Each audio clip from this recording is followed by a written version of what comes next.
জীবনের শেষ প্রহরটা যেন ঠিক সূর্যাস্তের মতো, ধীরে ধীরে ফিকে হয়ে যাওয়া আলো আর এক নিঃশব্দ প্রস্তুতি বিদায়ের। স্বামী স্ত্রী দুজনেই জানেন কে আগে যাবে সেটা জানা নেই, কিন্তু কেউ একজন তো যাবেই। স্বামী ভাবে, এই নারী তো কখনো একা ব্যাংকে যায়নি, অ্যাকাউন্টের কাজ, বিল পেমেন্ট, গ্যাস বুকিং কিছুই জানে না। মোবাইলে অ্যাপ খুলে অনলাইন ব্যাংকিং পর্যন্ত শেখেনি। আমি না থাকলে কিভাবে সামলাবে সব? আর স্ত্রী ভাবে, এই মানুষটা সকাল হতে না হতেই আদা এলাচ দেওয়া চায়ের বায়না করে, নাইস বিস্কুট ছাড়া চাই গলা দিয়ে নামে না। হাঁটতে বেরিয়ে ফিরে এসে গরম গরম ব্রেকফাস্ট চায়, দুপুরের খাবার, সন্ধ্যার জল খাবার, কাপড় কাচা সব যেন ঘড়ির মতো চলতে থাকে। আমি না থাকলে ওর চলবে কিভাবে? তাই একদিন স্বামী স্ত্রীকে নিয়ে গেলেন ব্যাংকে, নিজের হাতে এটিএম থেকে টাকা তুলতে শেখালেন, শিখিয়ে দিলেন কিভাবে গ্যাস বুক করতে হয়, কিভাবে বিদ্যুৎ বিল দিতে হয়। এটিএম কার্ডের পিন করলেন বিয়ের তারিখ দিয়ে। স্ত্রীও একদিন অসুস্থ হলো বলে স্বামীকে রান্নাঘরে ঠেলে দিল, বলল, আজ তুমি চা ব্রেকফাস্ট বানাও। স্বামী বানালেন, আর স্ত্রী প্রশংসায় ভরিয়ে দিয়ে বললেন, বাহ, খুব ভালো করেছো।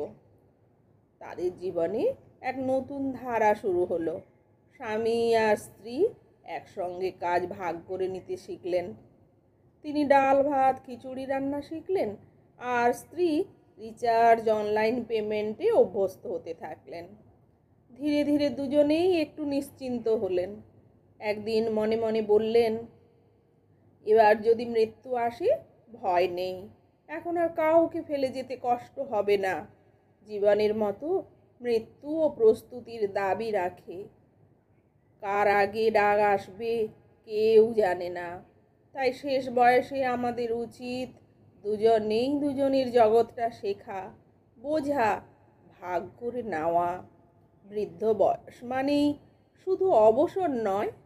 কেউ বলে সন্ন্যাস আশ্রম, কেউ বলে বানপ্রস্থ, কিন্তু আমি বলি আনন্দ আশ্রম। এই বয়সে প্রয়োজন শুধু একটু ভিন্ন দৃষ্টিভঙ্গির। যদি ঘরে থাকো, ঘরকে আশ্রম করো, আর যদি আশ্রমে থাকো তবে নিজের ঘর করে তোলো। পুরনো দিনের গল্প না বলে আজকের দিনে মিশে যাও। আমার সময়ে বলে মুখ ভার করো না। পুত্রবধূ যদি ভুল করে ক্ষমা করো। নাতি নাতনির সঙ্গে হাসো, খেলো, ছবি আঁকো। স্বামী স্ত্রীর ছোট্ট ছোট্ট ঝগড়া হোক আবার গল্পের রসদ, বন্ধুদের সঙ্গে চায়ের আড্ডা হোক আনন্দের উৎস। যদি একা লাগে গান গাও, নাচতে ইচ্ছে করে করো, কেউ দেখলে বলো এক্সারসাইজ করছি।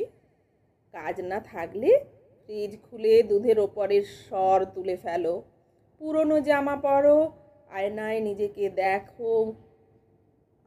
নিজেকে দেখে মুচকি হাসো। এই সময়টা ততটাই মধুর যতটা তুমি তা করতে চাও। বাঁচো মনের মতো করে, হেসে গেয়ে খেলেই। শেষে একদিন চোখ বুঝে শুধু বলে ওঠো, আজ আমি তৃপ্ত, জীবনটাকে উপভোগ করে নিলাম। তারপর পাকা পাতার মতো নিঃশব্দে ঝরে পড়ো।